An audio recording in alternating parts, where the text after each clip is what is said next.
నమస్కారం గురుగారు. నమస్కారం అమ్మా.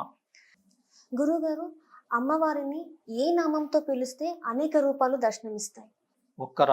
ఒక్క నామం శ్రీమాత అనే నామం కూడా సరిపోతుందమ్మా. మనకి అనేక రూపాలు శ్రీమాత శ్రీమాత శ్రీమాత శ్రీమాత శ్రీమాత శ్రీమాత శ్రీమాత అంటూ చేస్తే కూడా మీకు అనేక రూపాలు దర్శనం అవుతాయి. రూపాలు వేరు, రూపాల్లో ఏముండదు, శక్తి ఒకటే. శక్తి కావాల్సి మనకి ఆ ఉన్న శక్తిని మనం ఎలా ప్రకటిస్తాం అవుతుంది అనేది దర్శించుకోవాలి. మనం ముందు అది చూసుకొని మనం ఆనందపడకూడదు.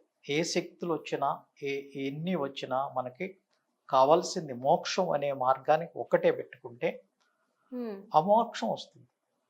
అమ్మవారిని తలుచుకుంటే ఏ నామాలతో తలుచుకున్నా కానీ మోక్ష ప్రాప్తి వస్తుంది. బాలాగా తలుచుకున్నా వస్తుంది. బాలతో ఆనందమయం జీవితం గడిపిన వాళ్ళు ఉన్నారు, బాలతోనే ఉండి బాలలాగా వెళ్ళిపోయిన వాళ్ళు ఉన్నారు. ఒక్క నామం చాలు.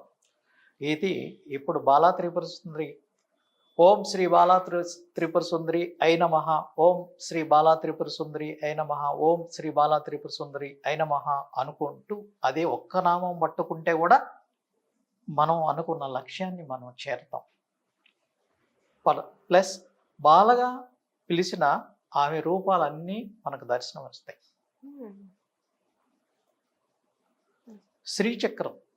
శ్రీచక్రం గురించి మీరేం అడగల, అయితే నేను చెప్తున్నా.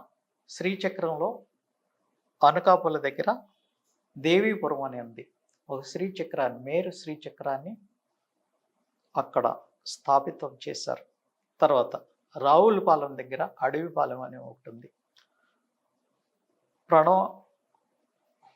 ప్రణవస్వామి అని హిమాలయస్ గురువు గారు అక్కడ ఏర్పాటు చేశారు. తర్వాత ఎక్కడ శ్రీ యంత్రం ఉంది అంటే మనకి ఇప్పుడు ఇక్కడ ఒక మేరు ఉన్నది, కొత్తగూడ దగ్గర ఒకటి ఉంది. కొత్తగూడ దగ్గర కూడా మనం హైదరాబాద్లో ఉంది. కొత్తగూడ ఒక యంత్రం, శ్రీ యంత్రం ఉంది, మేరు యంత్రం. ఇవి నేను దర్శించినవి. దర్శించనివి చాలా ఉన్నాయి. ఇంకా మనకు వేములవాడ ఉంది, తర్వాత శ్రీశైలం ఉంది, శ్రీకాళహస్తి ఉంది. ఇవన్నీ అమ్మవారి క్షేత్రాలు. 18 క్షేత్రాల్లో కూడా శ్రీ యంత్రం ఉంటుంది. ఎప్పుడు శ్రీచక్రం అంటే శ్రీ యంత్రం. మనకు దీని మీద ఫారిన్ వాళ్ళు రీసెర్చ్ చేశారు. రీసెర్చ్ చేసి ఆ శబ్దాలని, అమ్మవారిది సహస్రనామాలని టైప్ చేశారు. టైప్ చేస్తే ఇలా శ్రీ యంత్రం లాగా ఫార్మ్ అయింది. ఇలా ఫార్మ్ అవటానికి ఇవన్నీ చక్కగా వీళ్ళు అఫీషియల్గా చేసి చూశారు. వాళ్ళు ఇంకా ఎక్స్పెరిమెంట్ చేస్తూనే ఉన్నారు. ఇప్పుడు మన శ్రీచక్రం మీద ఇంకా ఎక్స్పెరిమెంట్స్ అనేది చేస్తూనే ఉన్నారు. వరల్డ్లో పెద్ద శ్రీచక్రం అమెరికాలో ఉంది. అమెరికా ఎడారుల్లో ఉంది. అది దీనిలో నెట్లో కూడా చూశాను నేను. అంతలా అలా ఉంది. దాని యొక్క ప్రభావం అమెరికా మీద చాలా ఉంది. అమెరికా ఆర్థికంగా బలపడటానికి అది ఒక కారణం. దానిలో ఎడ్యుకేషన్ ఉండటం వేరు, ఇది వేరు. మనకి ఇంతమంది జనాభా ఉన్నా మన దేశం సుభిక్షంగా ఉంది అని మీరు ఒప్పుకోగలరా? 140 కోట్లు జనాభా ఉండి మనం ఇప్పుడు ప్రపంచంలో అధిక జనాభా గల దేశాల్లో ఒకటి, ఫస్ట్ మన కంట్రీనే వస్తుంది. అయినప్పటికీ సుపరిపాలన అంటే మనం ఒక రకంగా చూస్తున్నాం. మనం అది రామరాజ్యం లాగా తయారవుతుంది. ఇప్పుడు మనకు జరుగుతున్న పరిస్థితులను బట్టి సత్యయుగం రాబోతోంది.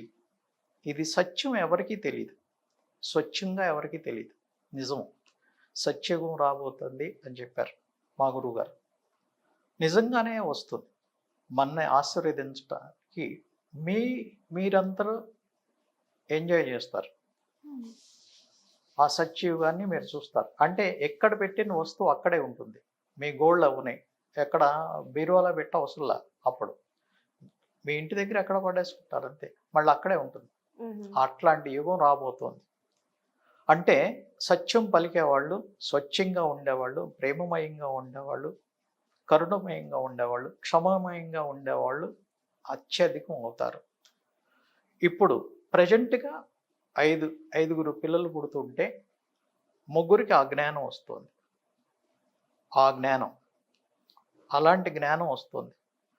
అంటే 40%, 60% మారింది. ఇంకా 40% మారాలి. దానికి ఒక 10 years 20 years తీసుకుంటుంది టైం. 2047 ఆల్మోస్ట్ 2047 వచ్చేటప్పటికి సత్యయుగం వస్తుంది. అప్పటికి కొన్ని దేశాలు ఎగిరిపోతాయి. రాక్షస తత్వంలో ఉన్న దేశాలన్నీ ఎగిరిపోతాయి. పాకిస్తాన్ ఉండకపోవచ్చు, ఆ టైం ఆఫ్ఘనిస్తాన్ ఉండకపోవచ్చు, ఇంకొక స్థానం అవన్నీ మన దేశంలో కూడా జనాభా తగ్గిపోవచ్చు.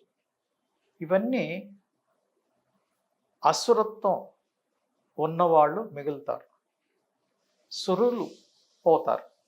ఇప్పుడు రాక్షస తత్వం ఉన్నవాళ్ళు పోతారు. అందుకనే ప్యూర్ వెజిటేరియన్గా చేయాలి. సాధన ఏది చేసినా ప్యూర్ వెజిటేరియన్. ఉల్లిపాయ వెల్లుల్లిపాయ కూడా వాడకుండా సాధన చేస్తే అది ధర్మమైన సాధన అవుతుంది. చాలా త్వరగా వృద్ధి చెందటానికి ఆస్కారం ఉందమ్మా. మీరు సాధన చేసిన టైంలో కూడా ఇలానే? ఎస్, నేను చిన్నప్పటి నుంచి నేను వెజిటేరియన్. మేము చౌదరీసే కానీ తినలేదు. నాన్ వెజ్ తినేవాడిని కాదు. మా ఇంట్లో మా గ్లాసు, నా ప్లేటు గ్లాసు విడిగా పెట్టుకునేవాడిని నేను మా అమ్మ ఉన్నప్పటి నుంచి. నాకు 4-5 సంవత్సరాల లోపలే మా అమ్మగారు చనిపోయారు. ఆమె పేరే జగదమ్మ. ఈ కాల్లో 11 శ్రీచక్రాలు ఉన్నాయి.